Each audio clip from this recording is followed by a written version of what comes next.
Don't play with it, don't be dishonest. Ay, still not understand.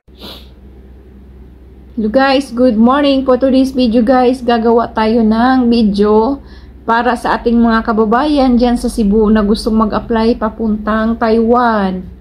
So, ito po yung good news guys. Sa mga gustong mag-apply, sa mga kababayan ko dyan sa Cebu, hindi yun na po kailangang pumunta ng Maynila para magpa-interview o para mag-apply pa Taiwan. Lalo na yung mga nagtatrabaho pa dyan sa Cebu na ginagawa lang sideline yung pag-apply. Yung advice ko guys, huwag muna kayong mag-resign hanggat wala pa kayong job order or kontrata na yung hindi pa kayo totally fit talaga. Kumbaga, wala pa yung visa nyo. Huwag muna kayong mag-resign hanggat wala kayong visa.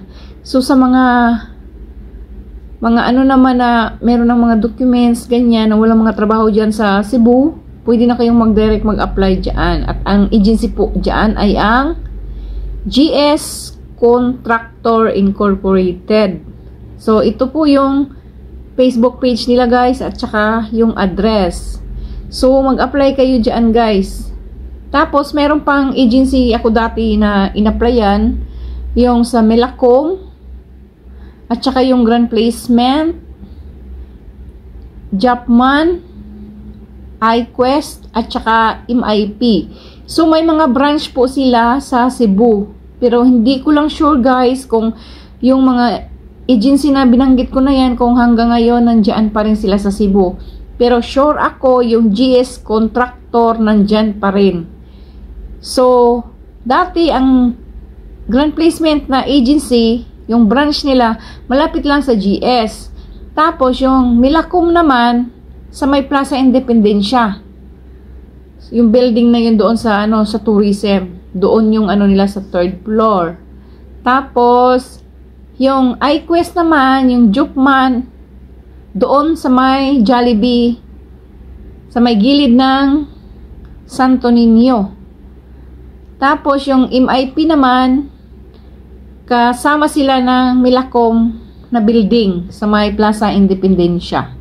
So, sa mga gustong mag-apply, ang GS guys, legit talaga siya na agency papuntang Taiwan. So, kung kayo po, yung height nyo, advice ko lang din po, kung kayo po, ang height nyo po ay 4 pababa, 4 flat pababa, ay wag na po kayong mag-try guys kasi 5 flat pataas ang hinahanap ng agency. Tapos, hindi rin po sila natanggap ng wala pang 21 years old. Ang alam ko, 21 years old to 35 years old. At bawal po yung may tato. Hindi po sila natanggap ng may tato guys. So, kung magtaka kayo, bakit may nakaalis dyan sa GS na may mga tato? Siguro pabalik-balik na sila sa agency na yan at saka sa company na tinatrabahuan nila sa Taiwan. Kasi meron kasing exit-exit. So, yun. Kaya, ang nakagandahan kasi sa GS, dyan ka na mag-apply, dyan ka na mag-exam, dyan na lahat. Lahat. Pati yung pag-process ng documents mo sa sa placement fee, di mo na problemahin yun guys kasi meron silang mga lending na ino-offer. Mag-down lang kayo ng maliit na halaga para makapirma kayo ng kontrata. Tapos, kung may kontrata na kayo, yun yung i-apply nyo dun sa mga lendinganan. So, marami na pong lendinganan dyan sa Pilipinas na nag-offer ng pang-placement para sa Taiwan. So, hindi na kailangan ng may mga kumiker. So, dati, ang hirap, kailangan ng kumiker. Pero ngayon, guys, hindi na kailangan. Basta may visa ka, may kontrata ka, yun. Kasi i-release yung pera nila, guys, before ka aalis. So, syempre, pag pumunta ka ng Taiwan, dapat, kung GS ka, dadaan ka muna ng Maynila pero hindi ka na pabalik-balik. Kasi aalis ka lang ng Cebu papuntang Maynila kung mag-ano na kayo, mag-TECO. Kumbaga, appearance yun na sa inyong visa. dun lang kayo pupunta. So, lahat ng mga documents nyo, naka-ready na yan. Tapos, yung releasing ng pera nyo, pwede na yan doon sa Manila. Kasi may contact din naman yung mga nagpapalinding doon. So, meron namang iba, i-release na nila sa Cebu pa lang. Kung alam nilang sure ka nang makaalis. Basta may mga flight details ka na, walang nang problema guys. Ang problemahin mo lang talaga pag nag-apply ka sa agency, yung pang-down mo ng kontrata. Pero pag meron ka ng pang-down ng kontrata, tapos yung pang-medical mo, syempre pang-medical, una pang-medical. Tapos pangalawa na yung problemahin yung pang-down mo ng kontrata. Mabilis na lang yan guys. Pwede ka namang manghiram ng pang-down mo. Tapos pag ma-releasean ka na ng hiniram mo na lending para pang placement mo, bayaran mo yung hiniraman mo ng pang-down para wala ka nang iisipin. Tapos ang bayaran ng lending guys, doon na yun sa Taiwan. Meron tayong mga 7-Eleven doon. Pwede kayong magbayad doon. So, by barcode yung pagbayad doon. Kaya, hindi na mahirap. Ang problemahin nyo lang talaga yung pang-medical nyo. Yun lang. Kaya, sa mga gustong mag-apply, yung mga nagbabalak mag-apply, i-prepare nyo na po yung mga yung dapat yung kailangang i-prepare. Kasi, ang ganda na ng Taiwan ngayon guys, ang laki na ng rate. Tapos, ang laki na ng sahod. Sus, dati ang liit-liit ng rate. Ngayon, super, ang laki. Ang ganda kasi ng Taiwan guys. Galing ako sa Taiwan. Sobrang ganda ng Taiwan. Nai-enjoy ko talaga siya doon.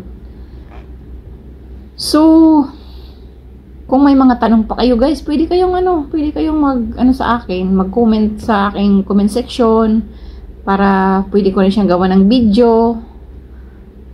Pwede ko rin masagot kung may time ako. So, masagot talaga ako sa mga comments. Tapos, meron namang din, yung experience ko din dyan din sa Cebu, mag-apply. Madali lang. At saka yung interview namin sa experience ko lang. Nakatry ako nag-held yung agency sa hotel.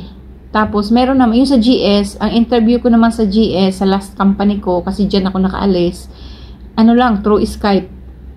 So, madali lang. Ang mga tanong lang sa agency, describe yourself, at saka yung working experience.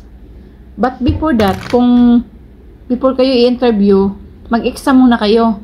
Madali lang din po yung exam sa agency. Kasi, hindi ka nang babantayan ng Pwede mo naman kayo magkopyahan. Mga IMDAS. Tapos, merong problem solving konti. Tapos, madali lang. Tapos, mga basic lang basic English. So, kayang-kaya yan, kayang-kaya natin yang sagutin.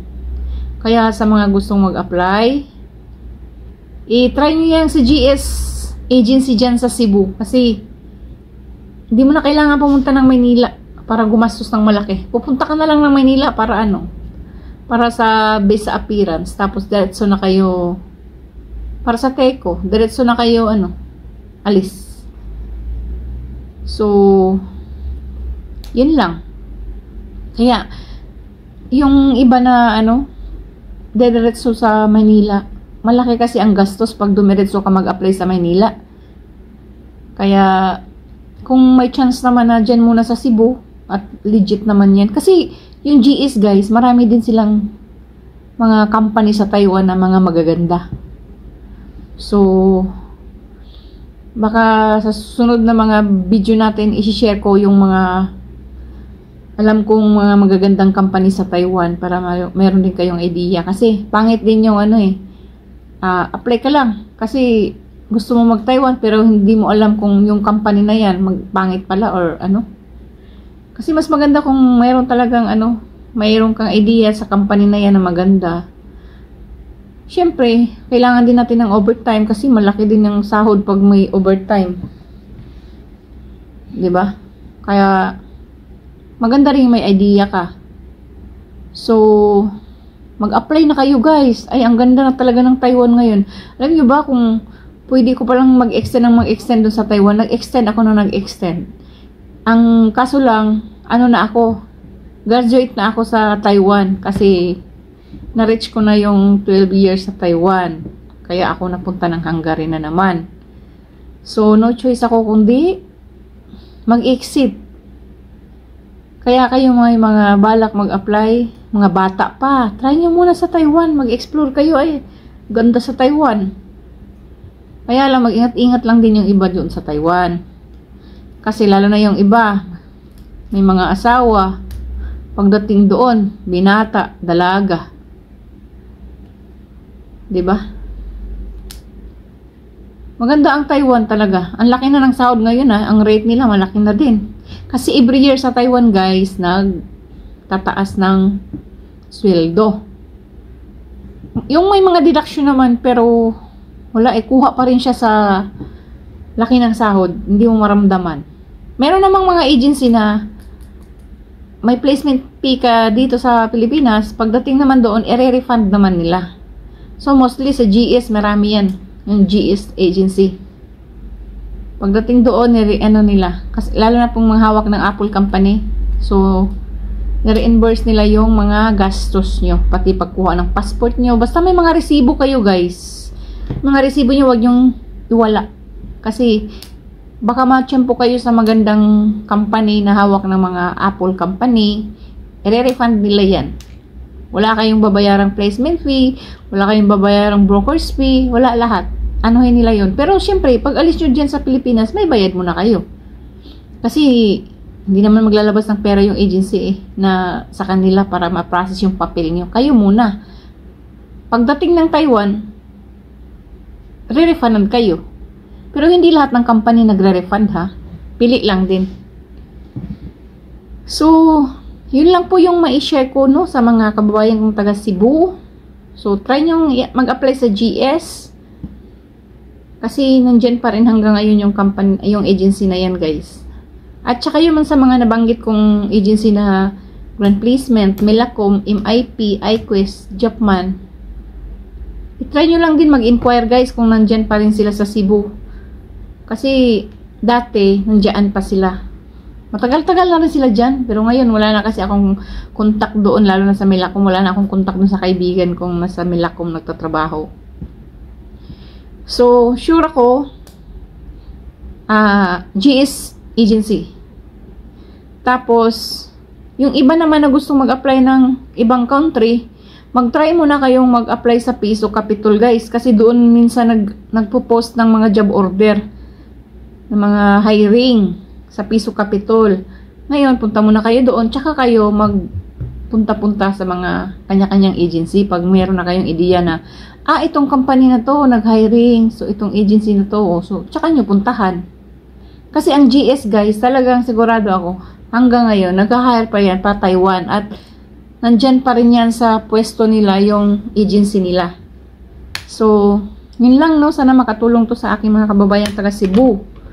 So, kung meron kayong comment, guys, i-comment nyo lang kung may mga tanong kayo. Sasagutin natin yan kung may time ako. At sana makatulong tong video na to.